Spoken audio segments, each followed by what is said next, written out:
ಶ್ರೀಹರಿಯು ನಗಾಡಿದಾಗ ಮಾಯ ಜನಿಸಿದಳು. ಕೊಕ್ಕುಳಲ್ಲಿರುವಂತಹ ಕಮಲದಲ್ಲಿ ಬ್ರಹ್ಮ ಜನಿಸಿದ. ಶಬ್ದ ರೂಪ ರಸಗಂಧಗಳಿರುವಂತಹ ಪಂಚ ವಿಷಯಗಳಿಗೆ ಕಟ್ಟಿದಂತ ಸಕಲ ಜೀವಿಗಳು ಅವರ ಸ್ಮರಣೆಯಿಂದ ಹುಟ್ಟಿಕೊಂಡವು ಅಂತೇಳಿ ಕವಿ ವರ್ಣನೆ ಮಾಡ್ತಾನೆ. ವೇದಗಳು ಶ್ರೀಹರಿಯ ನುಡಿಗಳು, ಶ್ರೀಹರಿ ನುಡಿದೆಲ್ಲ ವೇದಗಳಾಗಿ ಹೊರಬಂತು. ಹಾಗೆ ಧರ್ಮಶಾಸ್ತ್ರಗಳು ಅವನ ಬೋಧನೆ, ಅವನು ಮಾಡಿದಂತಹ ಬೋಧನೆಗಳೆಲ್ಲ ಧರ್ಮಶಾಸ್ತ್ರಗಳಾಗಿ ಪರಿಣಮಿಸಲ್ಪಟ್ಟಿತು. ಇಡೀ ಪ್ರಪಂಚವೇ ಅವನ ಮುಂದೆಯಾದ. ಇಡೀ ಜಗತ್ತನ್ನೇ ಸೃಷ್ಟಿಸಿ ಸ್ಥಿತಿ ಲಯ ಕಾರ್ಯಗಳಲ್ಲಿ ಅವನ ಸ್ಥಿತಿ ಲಯ ಕಾರ್ಯಗಳು ಅವನ ಹುಟ್ಟಿನ ಕುಣಿತದಲ್ಲಿ ನಮ್ಮೂ ಕುಣಿಸಿದ್ರೆ ನಾವು ಮದುವೆನಾಗಿದೆ, ಆದರೆ ಅವನು ಕುಣಿಸಿದ್ರಲ್ಲಿ ಅದೆಲ್ಲ ಅಡಗಿದಂತೆ. ಆದ್ದರಿಂದ ಅಣ್ಣ ಅವನನ್ನು ವಿರೋಧಿಸಿ ಬದುಕುವುದು ಅಷ್ಟು ಸುಲಭದ ಮಾತಲ್ಲ, ಸಾಧ್ಯವೂ ಇಲ್ಲ. ಆದ್ದರಿಂದ ಹೇಳ್ತೇನೆ, ಎಲ್ಲವೂ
ವಿಭೀಷಣ ಇಷ್ಟೆಲ್ಲ ಹೇಳುವಾಗ ರಾವಣನಿಗೆ ಮತ್ತು ಸಹ ಕೋಪ ಬರ್ತದೆ. ಕೋಪ ಬಂದು, ಎಲ್ಲ ವಿಭೀಷಣ, ಈಗ ನೀನು ಹೇಳಿದವರೆಲ್ಲ ನಮಗೆ ನೆಂಟರು ಸಂಬಂಧಿಕರು ಅಂತ ಹೇಳಿ ಹೇಳ್ತಾರೆ. ಅಲ್ಲ ಸೇವಕರು, ನೀನು ಹೇಳು ಅಂತೇಳಿ.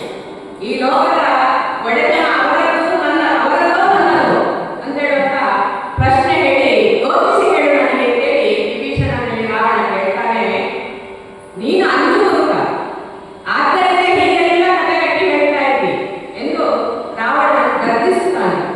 ಆಗ ವಿಭೀಷಣ, ಓ ರಾಕ್ಷಸ ರಾಜ, ಪರಾಶರನ ಒದಗಿದಂತಹ ಸೂರ್ಯವಂಶದ ರಾಮನು ಪಡೆಕೊಂಡಂತಹ ಕೊಡಲಿ ನಿನ್ನ ಕೊರಳೆನ್ನುವಂತಹ ಅರಣ್ಯದಲ್ಲಿ ನರ್ತಿಸಬಹುದು. ನಿನ್ನ ಮಕ್ಕಳು ಅಣ್ಣ ತಮ್ಮಂದಿರು ಸಾಯುವರು. ಸೀತೆಯಿಂದಾಗಿ ಇಷ್ಟಾಗದೆ ಖಂಡಿತ ಉಳಿಯಲಿಕ್ಕಿಲ್ಲ. ನೀನು ಸೀತೆಯನ್ನು ಯಾವಾಗ ಬಿಟ್ಟು ಕೊಡುವುದಿಲ್ವೋ ಆ ಸಂದರ್ಭದಲ್ಲಿ ಇಷ್ಟೆಲ್ಲ ಅನುಭವಗಳು ಖಂಡಿತವಾಗಿ ಆಗುತ್ತದೆ ಅಂತೇಳಿ ವಿಭೀಷಣ ಹೇಳ್ತಾನೆ. ಕೊನೆಗೆ ಸೀತೆಯಿಂದ ಇಷ್ಟಾಗದೆ ಉಳಿಯದು ಎಂದಾಗ ರಾವಣನಿಗೆ ಭೀಮನ ರೋಗಕ್ಕಿಂತ ಮಿಗಿಲಾದಷ್ಟು ಸಿಟ್ಟು ಬರ್ತದೆ. ಭೀಮ ಯಾವ ರೀತಿಯಾಗಿ ಸಿಟ್ಟುಕೊಳ್ತಾನೆ ಗೌರವವನ್ನು ಉಳಿಸಲಿಕ್ಕೆ ಆಗುವಂತಹ ಸಂದರ್ಭದಲ್ಲಿ ಗದೆಯನ್ನು ಎತ್ತಿಕೊಂಡು ಅವನ ರೌದ್ರಾವತಾರ, ಅದೇ ರೀತಿಯಾದಂಥ ರೌದ್ರಾವತಾರ ಇಲ್ಲಿ ರಾವಣನಿಗೆ ಬರ್ತದೆ ಅಂತೇಳಿ ಕವಿ ವರ್ಣಿಸಿದ್ದಾನೆ. ಈತನನ್ನು ಪಡೆದು ಬಿಡಿಸಿ ಬಾಯಿಯ ಹೊಡೆಯಿರಿ, ಒಬ್ಬಳು ನಾಲಿಗೆಯನ್ನು ಕತ್ತರಿಸಿ ಹಾಕಿ ಈ ಕಿಡಿಗೇಡಿಯ ಕಾಲುಗಳನ್ನು ಹಿಡಿದು ದರ್ಶನ ಎಳೆದುಕೊಂಡು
ಅವನ ನಾಲಿಗೆ ಕತ್ತರಿಸಬೇಕು, ಕೈ ಕತ್ತರಿಸಬೇಕು, ಆ ಕತ್ತರಿಸಬೇಕು, ಹಾಗೆ ಮಾಡಬೇಕು, ಹೀಗೆ ಮಾಡಬೇಕು ಅಂತೇಳಿ ಇವನ ಕೋಪಾವೇಶದಿಂದ ಏನೆಲ್ಲ ಹೇಳಿ ಅದನ್ನೇ ಹೇಳ್ತಾರೆ.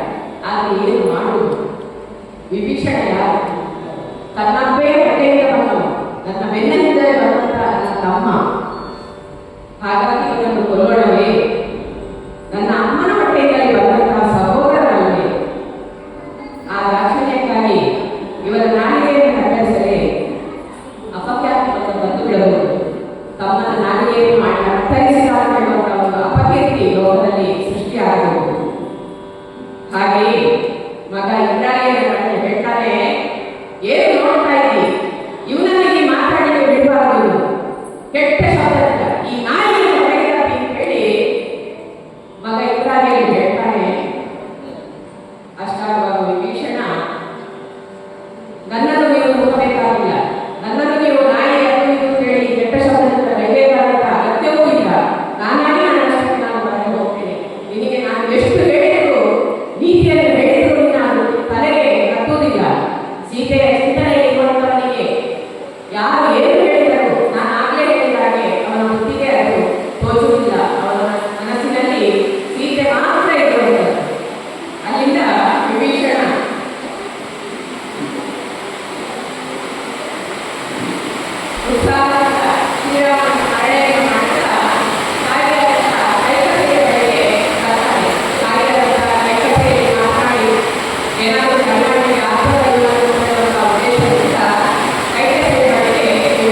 ಈತನನ್ನು ಬಿಡಿಸಲಿಕ್ಕೆ, ಹನುಮಂತನನ್ನು ಬಿಡಿಸಲಿಕ್ಕೆ ಸಹಾಯ ಮಾಡಿದ್ದು ಬೇರೆ ಯಾರಲ್ಲ, ವಿಭೀಷಣ. ಅಂದು ನನ್ನನ್ನು ಗಮನ ಬಿಡಿಸಲು ಸಹಕರಿಸಿದವನು ಈತನೇ. ಇವನಲ್ಲಿ ಏನೂ ತಪ್ಪಿಲ್ಲ. ಅಣ್ಣನಿಗೂ ತಮ್ಮನಿಗೂ ಆಘಾತವಾಗಿಲ್ಲ, ಮನಸ್ತಾಪ ಉಂಟಾಗಿದೆ. ನೀತಿಯನ್ನು ಹೇಳಿದ ಇವರ ಬಗ್ಗೆ ತಮ್ಮನೆನ್ನುವಂತಹ ಪ್ರೀತಿ ವಾತ್ಸಲ್ಯ ಇಲ್ಲದೆ ಇವರನ್ನು ಹೊರಗಟ್ಟಿದ್ದಾರೆ, ಲಂಕೆಯಿಂದ ಹೊರಗಟ್ಟಿದ್ದಾರೆ. ಈಗ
ಯಾರು ನಮ್ಮ ಒಡ ಹುಟ್ಟಿದವರಾಗಿರುತ್ತಾರೆ, ಯಾರು ಟೀಚರ್ ಇರ್ತಾರೆ, ಯಾರು ದುಷ್ಟಬುದ್ಧಿಯವರಿರ್ತಾರೆ ಅವರ ಸಂಬಂಧ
ಸಮಕ್ಷಮದಲ್ಲಿ ಈ ಕಥಾಭಾಗಕ್ಕೆ ಮಂಗಳವನ್ನು ಹಾಡ್ತೀವಿ. ಏನಾದರೂ ತಪ್ಪುಗಳಿರ್ಬೋದು ಅದನ್ನೆಲ್ಲ ಹೊಟ್ಟೆಗೆ ಹಾಕಿಕೊಂಡು ಒಪ್ಪುಗಳಿದ್ರೆ ಅದನ್ನು ಸ್ವೀಕರಿಸಿಕೊಂಡು ಬಾಲಕಾಲವೇನೆ ಆದಂತಹ ನಮಗೆ ಇನ್ನು ಮುಂದೆ ಕೂಡ ಬೆಳೀಲಿಕ್ಕೆ ಪ್ರಾಯವಾಯಿತು, ಪ್ರಾಯ ಆದ ಬಂತು.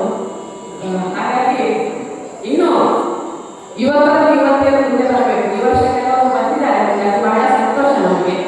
ಈಗ 4ನೇ ವರ್ಷ ಕೂಡ ಅಷ್ಟೇ ಅವರಿಗೂ ವಯಸ್ಸು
ಆತ್ಮೀಯ ಪರ್ವತ